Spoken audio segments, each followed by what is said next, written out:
Hello नमस्कार, जय हिंद प्यारे साथियों। मैं करण चौहान स्वागत करता हूं आपके अपने प्यारे यूट्यूब चैनल पर। आज के हमारे जो इस फ्यूचर फौजी पर आज के इस वीडियो के अंदर हम क्या देखेंगे, हमारे एयरफोर्स नेवी आईसीजी के जो 2027 के अंदर वाई ग्रुप के अंदर जाने वाले और जो हमारी सिलेक्शन सीरीज चल रही है उसके बारे में। आज हम ज्योग्राफी के अंदर भी कुछ जनसंख्या वाला हमारा जो टॉपिक रह गए थे उन टॉपिक को बारे में कम्प्लीटली मैं इस वीडियो के अंदर जनसंख्या की कम्प्लीटली जानकारी दूंगा इस वीडियो के अंदर। तो वीडियो अंत में बताना वीडियो कैसा लगा, अच्छा लगे तो लाइक शेयर और सब्सक्राइब करना। अगर आप हमारे चैनल पे नए हो तो चैनल को लाइक शेयर सब्सक्राइब करो दो जल्द से जल्द। और आज को इस वीडियो को हम अब शुरू करते हैं।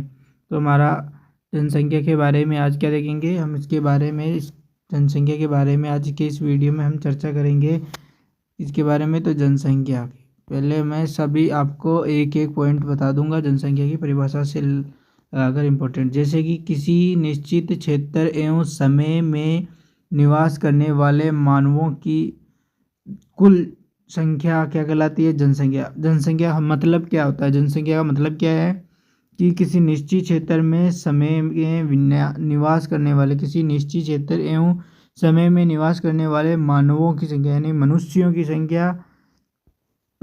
की संख्या या फिर स्त्रियों की संख्या, उसे कहते हैं कुल जनसंख्या। अब देखते हैं हम जनसंख्या घनत्व। जनसंख्या घनत्व के बारे में देखते हैं, क्या देखते हैं, जनसंख्या घनत्व। हम देखते हैं जनसंख्या घनत्व के बारे में।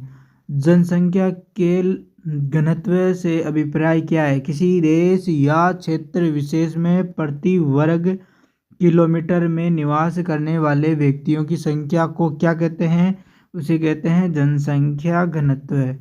जनसंख्या घनत्व कहते हैं। तो जनसंख्या घनत्व किसे कहते हैं, जनसंख्या घनत्व किसे कहते हैं, तो किसी देश या क्षेत्र विशेष में प्रति वर्ग किलोमीटर में निवास करने वाले व्यक्तियों की संख्या को जनसंख्या घनत्व कहते हैं। अब देखते हैं हमारा है दूसरा पॉइंट है लिंगानुपात यानी सेक्स रेशियो यानी कि लिंगानुपात। लिंगानुपात क्या होता है कि प्रति 1000 पुरुषों की तुलना में स्त्रियों की संख्या को लिंगानुपात के रूप में व्यक्त किया जाता है। कितने, प्रति 1000 यानी कि 1000 आदमी पुरुष है उनकी तुलना किससे, सिर्फ स्त्रियों की संख्या को लिंगानुपात के रूप में, प्रति 1000 पुरुषों की तुलना में स्त्रियों की संख्या को क्या कहा जाता है, तो इसे लिंगानुपात कहते हैं। फिर आएगा शिशु लिंगानुपात। शिशु लिंगानुपात क्या होता है कि 6 वर्ष आयु समूह में प्रति 1000 पुरुष शिशुओं की तुलना में उसी आयु समूह में महिला शिशुओं की संख्या को शिशु लिंगानुपात कहा जाता है। यानी कि 6 वर्ष आयु समूह में प्रति 1000 पुरुष में शिशुओं की तुलना में जितने भी आयु जो 0 से 6 का मतलब है कि जो जन्म से लेके 6 साल तक का जो बच्चा है, प्रति कहाँ पर 1000 पुरुष शिशुओं की तुलना में उसी आयु समूह में महिला, उसी आयु समूह में यानी 0 से 6 वर्ष तक क्या को शिशु लिंगानुपात कहा जाता है। अब देखते हैं दशकीय वृद्धि दर यानी डिसेडल ग्रोथ रेट।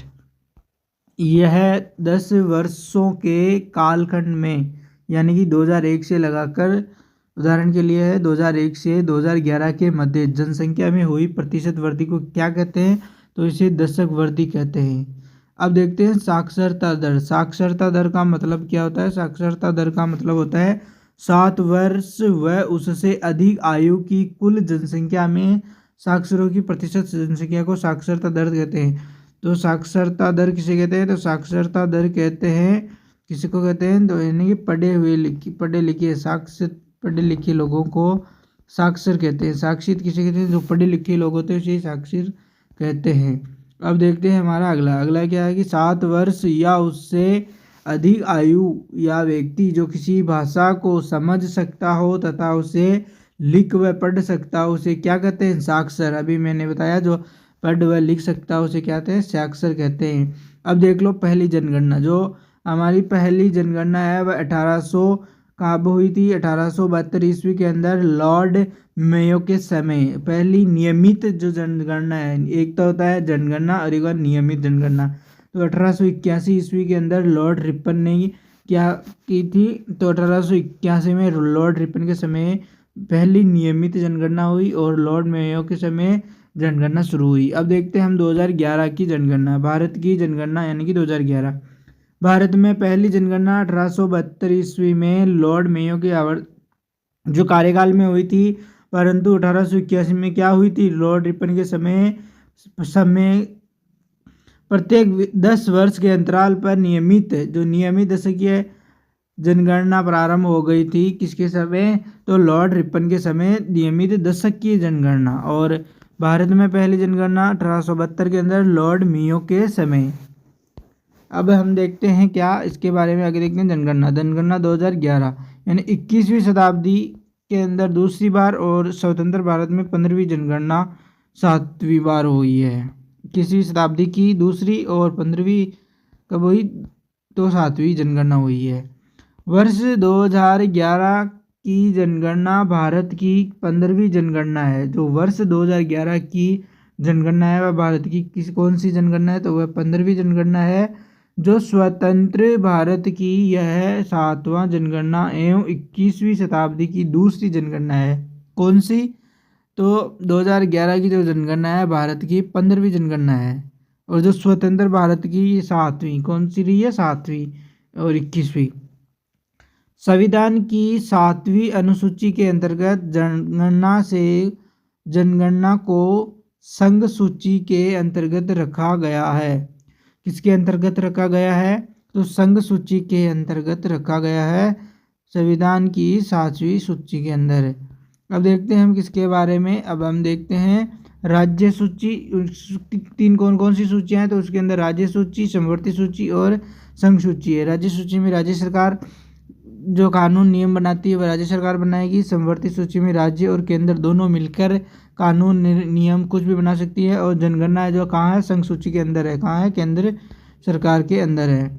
अब देखते हैं किसके बारे में, जनगणना के बारे में। अगला पॉइंट है जनगणना 2011 से संबंधित महत्वपूर्ण आंकड़े, जैसे कि जनसंख्या की दृष्टि से विशेष 3 राज्य देख लो आप लोग, मैंने यहाँ से कट कर रखा है। ये देखो उत्तर माहे विद्यालय, ये आपको याद करने की क्या बता दी, एक शानदार सी ट्रिक भी बता दी। उत्तर माहे विद्यालय। जैसे उत्तर प्रदेश की जो जनगणना है वह कितनी थी, मतलब है नहीं 2011 से संबंधित है ये, तो यह 1981 करोड़ के अंदर है। ये 19,981, सॉरी। अगला है 11,237, ये जो परसेंटेज के अंदर 9.28% है महाराष्ट्र की। और बिहार की कितनी है? 10,409 यानी कि 8.60% है। अब देख लेते हैं न्यूनतम जनसंख्या वाले 5 राज्य जो किस क्रम में है? बढ़ते क्रम में है। यानी कि सबसे ज़्यादा किसकी है? तो नागालैंड की है। और सबसे कम है सिक्किम की, कितनी? 0.05% किसकी है? सिक्किम की है। मिजोरम की कितनी है? मिजोरम की 0.09% क्या है? जनसंख्या 2011 के अनुसार। गोवा की 0.12% है। और नागालैंड की कितनी थी? 0.16%, यानी कि सबसे ज़्यादा किसकी है? तो नागालैंड की। अब देखते हैं जनसंख्या की दृष्टि से शीर्ष जो हमारे केंद्र शासित प्रदेश है उनका घटता क्रम, जैसे कि ये कितनी हो गई? इकाई, दाई, सैकड़ा, हजार, 10,000, लाख, 10 लाख, करोड़, यानी कि 1,67 करोड़ में है 1,67,87,941।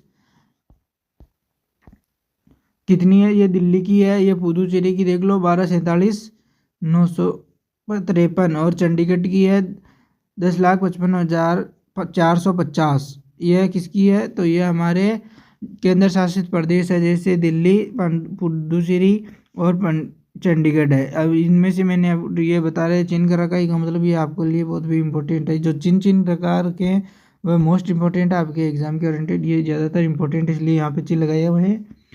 न्यूनतम जनसंख्या वाले 3 है जो केंद्र शासित प्रदेश, वो कौन से थे?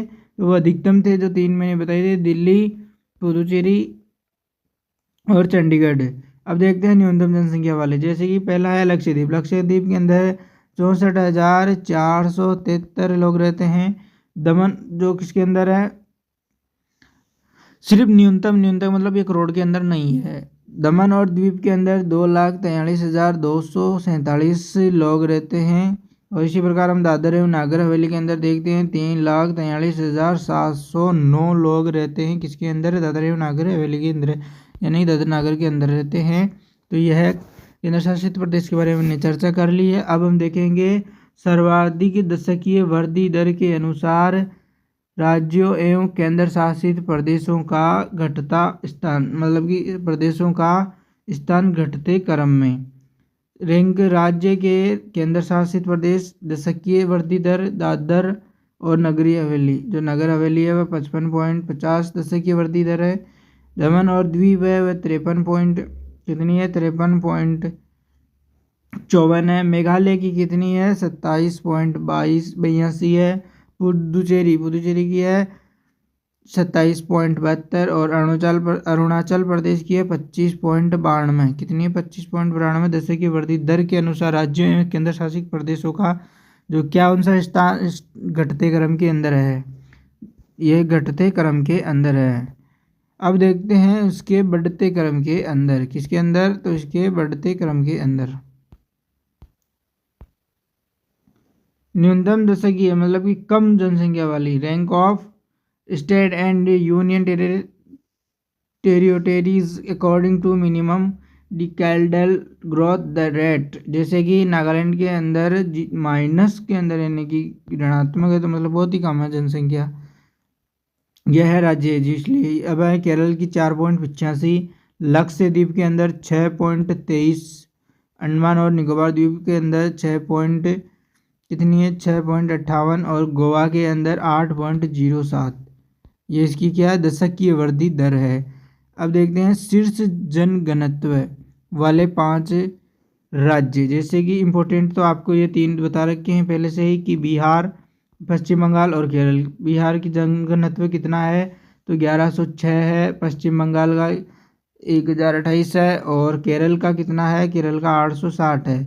विनीत पंडित के यहाँ भंडारा है, तो ये क्या आपके लिए, तो ये मान लो आपको लिए मैंने क्या दे दिया, आपको एक शानदार सी ट्रिक दे दी। विनीत पंडित के यहाँ भंडारा है, वी से विनीत कहते हैं, जैसे हम विनीत कहते हैं तो उसे बी से दर्शाया गया है। विनीत, बी से क्या होगा, बिहार, वैसे पश्चिम बंगाल और के से केरल, ये इसका है। अब देखते हैं हम किसके बारे में, न्यूनतम जनघनत्व वाले राज्य प्रति वर्ग किलोमीटर के अनुसार। जो अब पहला है अरुणाचल प्रदेश, ज़्यादातर इम्पोर्टेंट है अरुणाचल प्रदेश। तो ये इसमें कितना जनघनत्व है, 17। मिजोरम की जनघनत्व है 52, सिक्किम की 86, नागालैंड की है 119, हिमाचल प्रदेश की है 123। तो आप देखते हैं अगला हमारा है, अगला क्या है कि शीर्ष घनत्व वाले 5 केंद्र शासित, जो 5 केंद्र शासित प्रदेश सबसे ज़्यादा घनत्व वाले प्रति वर्ग किलोमीटर में। जैसे दिल्ली के अंदर 11,320, जो 11,000 दिल्ली के अंदर 11,320 जनघनत्व है। चंडीगढ़ के अंदर 9,258 जनघनत्व है। पुदुचेरी के अंदर 2,547 जनघनत्व है। दमन द्वीप के अंदर 2,172 और लक्षद्वीप के अंदर 2,015। ये क्या है, ये प्रमुख इनके क्या है, केंद्र शासित प्रदेश के जो जनघनत्व शीर्ष बिंदु यानी टॉप पर है। और न्यूनतम वाले जनघनत्व कौन कौन से हैं, तो न्यूनतम जनघनत्व वाले केंद्र शासित 3 प्रदेश कौन कौन से हैं, जैसे कि पहला अंडमान निकोबार द्वीप है, दूसरा दादर एवं नागर हवेली और तीसरा लक्षद्वीप। अंडमान के अंदर कितना है, 46, दादर नागर एवं हवेली के अंदर 700 और लक्षद्वीप के अंदर 2015 क्या है इसका जनघनत्व है। अब देखते हैं सर्वाधिक लिंगानुपात वाले राज्य। सर्वाधिक लिंगानुपात वाले राज्य जो किस क्रम में आएंगे आपको बताएंगे, घटते क्रम में पहला है केरल का जो लिंगानुपात है वो कितना, 1084। तमिलनाडु का 996, आंध्र प्रदेश का 993, मणिपुर का 992। ये इनका क्या है, ये इनके लिंगानुपात है। तो इसकी भी आप ट्रिक बना सकते हो, केत आ यानी केरल, तमिलनाडु, आंध्र प्रदेश और मणिपुर, ये इसके 993 है। अब देखते हैं न्यूनतम लिंगानुपात वाले राज्य। न्यूनतम लिंगानुपात वाले राज्य। न्यूनतम लिंगानुपात वाले राज्य जो किस क्रम में, बढ़ते क्रम में, जिसकी रैंक राज्य के केंद्र शासित प्रदेश लिंगानुपात में हरियाणा 879, जम्मू और कश्मीर के अंदर 889, सिक्किम के अंदर 890। ये इसका क्या है, न्यूनतम जनघनत्व है। सबसे कम किसकी है, हरियाणा की, यानी हरियाणा इंपॉर्टेंट भी लगा रखा है यहाँ पे। अब देखते हैं सर्वाधिक लिंगानुपात वाले केंद्र शासित प्रदेश। इतनी देर हमने क्या देखा, तो राज्यों के बारे में देखा। अब देखें किसके बारे में, लिंगानुपात वाले जो केंद्र शासित प्रदेश है। जैसे पहला है पुदुचेरी। पुदुचेरी में लिंगानुपात वाला कितना है, तो 1037। अंडमान, अगला है लक्षद्वीप। लक्षद्वीप है 946 लिंगानुपात वाला प्रदेश है। अगला अंडमान निकोबार द्वीप, जो कहाँ के समूह कितना है, 876 है। और दिल्ली के अंदर कितना है, 886 है। चंडीगढ़ के अंदर 818। ये आपको ज़्यादा याद करने की जरूरत नहीं, ये भी आप एक नंबर याद कर ले तो ये बहुत ही काफ़ी है आपके लिए। अब देख लेते हैं आगे, न्यूनतम लिंगानुपात वाला केंद्र शासित प्रदेश दमन और द्वीप 618 किसकी है लिंगानुपात, दमन और द्वीप का। दादर नगर हवेली के लिए 774 और चंडीगढ़ के लिए 818 है। अब देखते हैं सर्वाधिक साक्षरता दर वाले जो राज्य है, ये आपके लिए भी क्या हो सकता है, कोई मिल गया, ये आप ट्रिक मान सकते हो। जैसे केरल, मिजोरम, गोवा। तो इसके लिए साक्षरता दर यानी कि घटते क्रम के अंदर सबसे ज़्यादा जो पढ़े लिखा राज्य है वह है केरल। अगला मिजोरम है, फिर गोवा है। ये पढ़े लिखे राज्य है साक्षरता वाले। जैसे गोवा के अंदर 94% है, मिजोरम के अंदर 91% है, और 88.70% किसके अंदर है, गोवा के अंदर है। त्रिपुरा के अंदर 87.22% है। अब हम देखते हैं किसके बारे में, अब हम देखते हैं 5 केंद्र शासित प्रदेश साक्षरता वाले। जैसे पहला लक्षद्वीप। लक्षद्वीप के अंदर 91.8% है। उसके बाद में दमन द्वीप है जो 87.1% है। फिर अंडमान निकोबार द्वीप समूह है जो 86.6% है। फिर दिल्ली है 86.2%। फिर चंडीगढ़ है 86.0% है। क्या है ये, केंद्र शासित प्रदेश कौन से, साक्षरता दर वाले। ये तो हो गए अधिकतम वाले। अब देखते हैं हम न्यूनतम वाले साक्षरता दर वाले राज्य जो बहुत मतलब कम पढ़े लिखे हुए हैं। जैसे पहला बिहार है। बिहार के अंदर 61.80% साक्षरता दर है। अरुणाचल प्रदेश के अंदर 65.38 है। राजस्थान के अंदर 66.11% साक्षरता दर है। इसको आप याद कर सकते हो, ये आपको लिए ट्रिक भी बता रखी है। जैसे बिहार से बिहार, अरुणाचल प्रदेश और राजस्थान। अब हम देखते हैं किसके बारे में आगे। अब हम देखते हैं न्यूनतम 3 केंद्र शासित प्रदेश साक्षरता वाले। दादर एवं नागर हवेली। दादर एवं नागर हवेली। अगला हमारा है केंद्र शासित प्रदेश है जैसे साक्षरता दर वाले कौन से, दादर एवं नागर हवेली। ये क्या है, बहुत इंपॉर्टेंट है सर। ये कितने है, ये 76.2% है। कितनी है, 76.2% है। पुदुचेरी कितनी, पुदुचेरी है 85.8% है। चंडीगढ़ 86.0% है। अब देखते हैं जनगणना के महत्वपूर्ण अंतिम आंकड़े 2011 के अनुसार। व्यक्ति ये देख लो, इतनी इतनी संख्या है। पुरुषों की देख लो कितनी, टोटल व्यक्ति कितने हैं देख लो, 1 अरब 81 करोड़ भी कम हो गया। 1 अरब 81 करोड़ 8,54,977। अगला है पुरुषों के बारे में जो 51.67% है। 48 पॉइंट महिलाएं हैं, 0.53% है। और जो 6 से मतलब कि जन्म से 6 आयु वर्ग के वाले 13.6%। जनसंख्या के बारे में देख लेते हैं, नगरीय प्रतिशत कितना है, तो 31.16% है। दशकीय वृद्धि दर के अंदर 17.7% और वार्षिक वृद्धि दर के अंदर 1.64% है। अब देखते हैं लिंगानुपात किसके बारे में देखते हैं, तो अब देखते हैं लिंगानुपात के बारे में। लिंगानुपात के बारे में क्या देखते हैं कि 2011 के अनुसार लिंगानुपात कितना है, तो 243:1000, मतलब कि 1000 पुरुषों पर 943 महिलाएं हैं। साक्षरता जो कितनी है, 73% है। पुरुष साक्षरता कितनी है, 80.80%, 88%। और महिला साक्षरता कितनी है, 64.6%। जो जनघनत्व है वह कितना है, तो वह 382 वर्ग प्रति व्यक्ति किलोमीटर। अब देखते हैं, टॉपिक कंप्लीट हो गया हमारा। तो आपको बताना हमने आज के इसी छोटी सी वीडियो में क्या देखा। आप हमने जनसंख्या के बारे में कम्प्लीटली मतलब एक एक परिभाषा के अंदर भी और नॉर्मल जो भी हमारे एग्ज़ाम के ओरिएंटेड क्वेश्चन थे वो जो इतना हमारे एग्ज़ाम के ओरिएंटेड था वो मैंने कंप्लीट इस वीडियो के अंदर बता दिया। तो आप एंड में बताना कि वीडियो कैसा लगा। अच्छा लगा तो लाइक करना, शेयर करना, सब्सक्राइब करना और अपने दोस्तों तक इसे ज़्यादा से ज़्यादा शेयर करना। वैसे हमें कमेंट बॉक्स में आप बताना और अपना रिव्यू देना वीडियो कैसा लगा। तो हमें सपोर्ट करो। Thank you. जय हिंद, जय भारत। आज की हम वीडियो को यहीं तक रखते हैं।